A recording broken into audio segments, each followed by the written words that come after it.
పాలకొల్లులో రాష్ట్ర జలవనరుల శాఖ మంత్రి నిమ్మల రామానాయుడు క్యాంప్ కార్యాలయంలో ఏపీ ఆశా వర్కర్స్ యూనియన్ ఆధ్వర్యంలో పెద్ద సంఖ్యలో ఆశా వర్కర్లు కలిశారు. తమకు కనీస వేతనాలు పెంచాలని, కమ్యూనిటీ హెల్త్ వర్కర్స్గా ఆశాలుగా మార్పు చేయాలని, ఆశా నియామకాలు ప్రభుత్వమే చేపట్టాలని, ప్రభుత్వ సెలవులు, రిటైర్మెంట్, గ్రూప్ ఇన్సూరెన్స్, సంక్షేమ పథకాలు వంటివి అమలు చేయాలని కోరుతూ మంత్రి రామానాయుడికి వినతి పత్రం అందజేశారు. ఆయన సానుకూలంగా స్పందిస్తూ మీ న్యాయమైన కోరికల అమలుకు ప్రభుత్వపరంగా కృషి చేస్తానని హామీ ఇచ్చారు.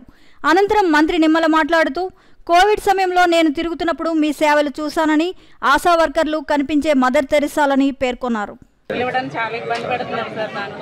మనం ఏం చేయాలంటే ఆలోచిద్దాం. దగ్గర 14 లక్షల కోట్లు కనపడుతూ ఉంది ఇది అప్పు స్టేట్ మొత్తం మీద. మరి ఏవైపోయినాయి కూడా అర్థం కావట్లేదు అన్నీ. ఇప్పుడు మరి అంత అప్పు తెచ్చారు, కొన్ని అలాగనే ఏమైనా రాజధాని కట్టారా, పోలవరం కట్టారా, రోడ్లు వేసారా, ఏమైనా డెవలప్మెంట్ చేశారా అంటే డెవలప్మెంట్ లేదు. ఇవన్నీ కొంచెం నెమ్మదిగా ముందు జాగ్రత్తగా చూసుకుని మన పిల్లల భవిష్యత్తు వాళ్ళ కోసం మళ్ళీ నెమ్మదిగా ప్లాన్ చేసుకుని మళ్ళీ జీతాలు 1వ తారీఖున ఇవ్వాలి. 1వ తారీఖున వచ్చేటికి పెన్షన్లు మళ్ళీ మనం దగ్గర ఇప్పుడు పెంచాం కదా, 3,300 కోట్లు అవుతూ ఉంది. ఇవన్నీ 1 by 1 మీ న్యాయమైనటువంటి కోరికలు, అందులో సమస్య లేదు. నేను కూడా మీ పట్ల ఎప్పుడు అభిమానంగా ఉంటాను, తెలుసు మీకు. కోవిడ్ టైంలో కూడా మీరే సర్వీస్ చేశారని చెప్పాను. ఎందుకంటే నేను గ్రామాలు తిరుగుతున్నప్పుడు నాకు మీరే కనపడ్డారు. నేను కూడా ఆ రోజు అదే చెప్పాను, కనిపించే మదర్ తెరీసాలు మా ఆశా వర్కర్లు అని చెప్పాను.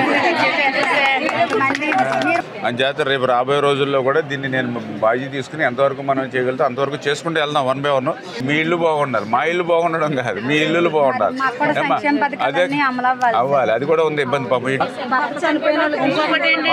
మా ఆశలు ఎవరైనా చనిపోతే వాళ్ళకి మట్టి ఖర్చులకు కూడా ఎటువంటి సహాయం అందట్లేదు సార్. చాలా దయమైన పరిస్థితుల్లో మా వాళ్ళు చాలా మంది చనిపోతున్నారు. అటువంటి కొంచెం మీ ప్రభుత్వం దృష్టి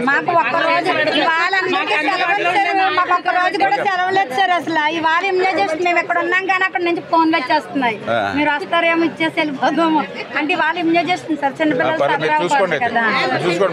మాకు మాత్రమే ఇప్పుడు మళ్ళీ మనం లైన్ చేసి కొద్దిగా హాస్పిటల్ అయితే చేస్తే మీకు కూడా బాగుంటుంది. అది కూడా మళ్ళీ ఒక 5-6 నెలలు ఎంత పడదు ఇప్పుడు మనకు.